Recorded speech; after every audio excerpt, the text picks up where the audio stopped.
ألا والله وتالله وبالله لا عذر لأحد في رمضان إن لم يظفر فيه بباب القيام فليظفر بباب الصدقة، فإن لم يستطع فبباب التلاوة، فإن لم يستطع فبباب الذكر، فإن لم يستطع فلا أقل من أن يكف لسانه وجوارحه عما يخدش هذا الشهر ويثلمه.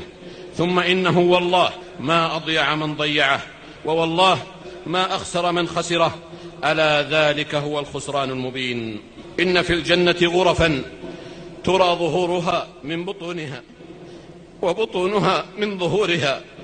قالوا لمن هي يا رسول الله؟ قال لمن طيب الكلام وأطعم الطعام وأدام الصيام وصلى والناس نيام.